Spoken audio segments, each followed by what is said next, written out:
ফাউন্ডাররা হ্যাঁ। যারা হচ্ছে বিজনেসকে ধরেন 1 থেকে 10 নিয়ে গেছে আর কি, হ্যাঁ। এখন তারা আরো হচ্ছে স্কেল আপ করতে চায়।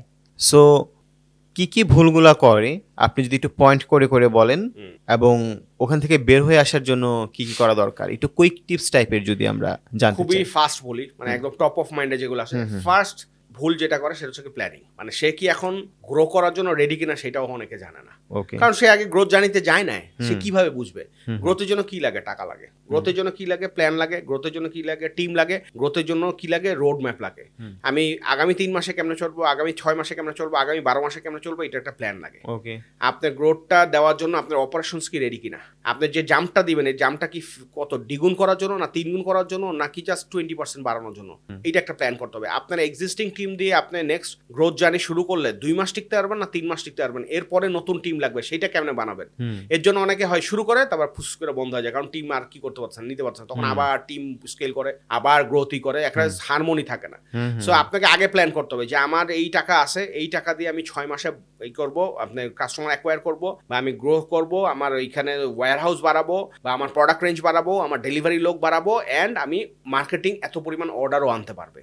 অর্ডার না আনতে পারলে অপারেশনের লস, আর অর্ডার যদি বেশি আসে ও সার্ভিস ভালো না হয় তাহলে কাস্টমার এক্সপেরিয়েন্সের লস, কাস্টমার রিটেনশন কস্ট বাইরে যাবে, অ্যান্ড আপনার customer acquisition is always expensive then customer retention.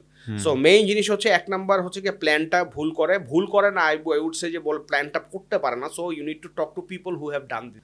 যেই খেলা খেলে আসে তারা যা বলতে হবে, বস এইরকম কি করে না, আপনারা কি বলেন, তখন ও যায় অপারেশন করে, ও দেখবে যে ওর মধ্যে কি সব কিছু ঠিক আছে কিনা, টিম কি ঠিক আছে কিনা, এইচআর কি লোকজন আনতে পারবে কিনা অন ডিমান্ডে, হ্যাঁ, মার্কেটিং টিম কি হঠাৎ করে 3 গুণ এক্সপেন্ড বাড়াইতে পারবে কিনা, বাড়াইলে কি অপচয় বেশি হবে না কনভার্সন হবে, হ্যাঁ, তারপর কন্টেন্ট টিম যে আছে ও কি ঠিক মতো বানাইতে পারবে, এখানে লাইভ করার লোক আছে কিনা, হ্যাঁ, তারপর আপনার ওয়েবসাইট এটা ব্যাক এন্ড কি ঠিক আছে কিনা, প্রেশার কি নিতে, এই জিনিসগুলা ও গ্রোথের যে স্ট্র্যাটেজিস থাকে সে ঘাটায় ওরা বলবে যে হ্যাঁ তুমি এখন কি আছো, মোটামুটি রেডি আছো, তারপরে আপনার এটা করলো। সো 1 নাম্বার জিনিস হলো গিয়া যে আপনার একজন এক্সপার্টের সাথে কথা বললে আপনার ই করতে হবে যে আমার জার্নিটা কিরকম হওয়া উচিত। 2 নাম্বার হচ্ছে আপনার ফাইন্যান্সটা এরকম থাকা উচিত, অ্যান্ড আপনার আগে থেকে প্ল্যান করা উচিত যে আমি কতটুক বড় হইতে চাই। 3 নাম্বার যেটা হয়েছে যে অপারেশনসের দিকটা ঠিক আছে কিনা সেটা খেয়াল রাখতে হবে। 4 নাম্বার জিনিসটা হচ্ছে যে মোটিভেশন টিমের মধ্যে আছে কিনা, হঠাৎ করে কাজ বাইরে গেল, টিম কি খুশি হইতেছে না, অনেক টিম মেম্বার খুশি হবে যে আরে আমার কোম্পানি বড় হইতেছে, অনেকে বলবে যে ভাই কাজ তো বেড়ে গেছে, স্যালারি তো বাড়তেছে না।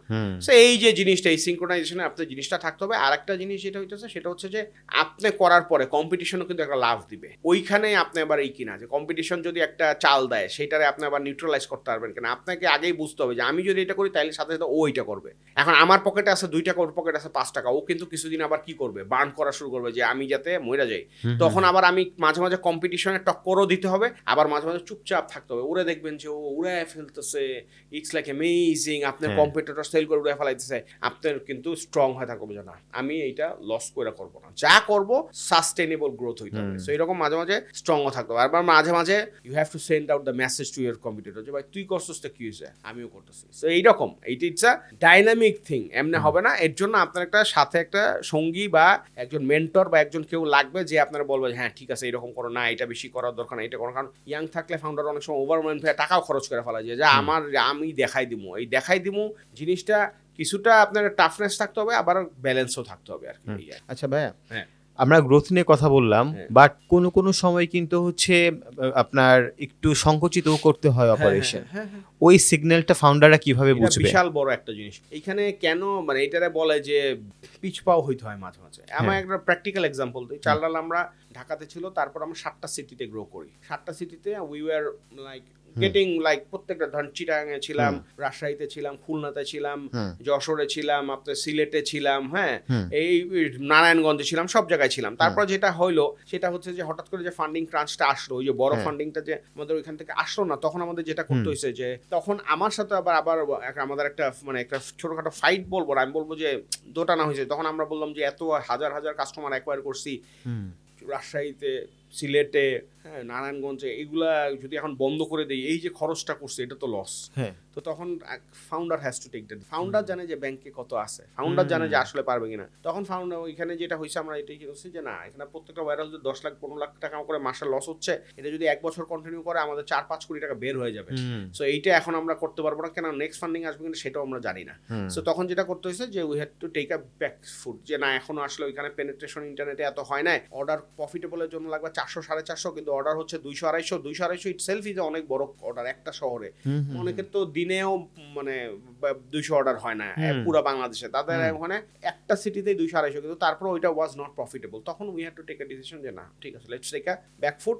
আবার যদি কখনো মানুষ শিক্ষিত হয়, টাকা পয়সা আসে হয়, তখন আমরা আবার হয়তো করবো। এখানে বাংলাদেশে যেটা সমস্যা হয়েছে, যেটা সবসময় ওয়াসিম ভাই এবং সব জায়গায় বলে এবং যেটা হয়, সেটা হচ্ছে যে আমরা আসলে বিক্রয় এবং দারাজকে অপছন্দ করলেও এরা কিন্তু একটা বিশাল বড় মাইলস্টোন করছে। বিক্রয় যখন আসছে তখন হিউজ স্পেন্ড করছে, মার্কেটে একটা পেনিট্রেশন হয়েছে। দারাজ যখন আসছে, এডুকেট করছে কাস্টমার, হ্যাঁ হিউজ এডুকেট করছে। দারাজ ওয়াজ মানে এক্সট্রিমলি আপনার মানে আপনার তখন ছিল অ্যাগ্রেসিভ ছিল, তখন এতে কিন্তু একদম কর্নার পণ্য হচ্ছে। আরেকটা নাম আমি ইচ্ছা করে নিব না, হ্যাঁ, যে ব্র্যান্ড গায়েব হয়ে গেছে, কিন্তু তাদেরও আমি বলবো যে একটা ক্রেডিট আছে যে ই কমার্সের মানুষজন কি বোঝে না, ই কমার্স কি বোঝে না, কিন্তু ওই ব্র্যান্ডটার নাম এখনো মনে রাখছে। ইচ্ছা করে আমি বললাম না আর কি, হ্যাঁ, ডিসকারেজ করলাম ইচ্ছা করে, হ্যাঁ, যাই হোক। তো এইটাই আর কি। সো মানে আমি যেটা বলতেছিলাম সেটা হচ্ছে মাঝে মাঝে ব্যাকফুট আপনার নিতে হবে, এবং এটা বেশিরভাগ কোম্পানি নিচ্ছে, যে সিচুয়েশন উপরেই করেন যে না ঠিক আছে। ইনফ্যাক্ট আমি এখন যে কনসালটেন্সি দিচ্ছি, আমি যে এই কোম্পানিগুলোতে দিচ্ছি, এর মধ্যে 2-1টা কোম্পানি আছে যে ওরা প্রথমে মনে করছে যে হ্যাঁ ঠিক আছে আমরা এখন একটা জাম্প দিব। আমি যখন ঢুকে দেখি যে না এত ইঞ্জিনই রেডি নেই, হ্যাঁ, তখন they were paying me money, তখন যেটা হয়েছে যে তখন বললাম যে না দে আর নট রেডি কি ফর দ্য জাম্প, এবং তারাও রিয়েলাইজ করে যে হ্যাঁ ইন্টারনাল টিমের সাথে আপনার একটা কি হচ্ছে না, ওইভাবে কোপ আপ হচ্ছে না। So this is the beauty, ওইখানে বুঝতে হবে এবং রাইট টাইমে আবার কি করতে হবে, ব্যাকফুটও নিতে হবে। ধরেন আপনাকে যদি হচ্ছে আমি বলি যে ভাই আপনি 3টা বিজনেস চুজ করেন, আমার হচ্ছে 1 লাখ টাকা আছে।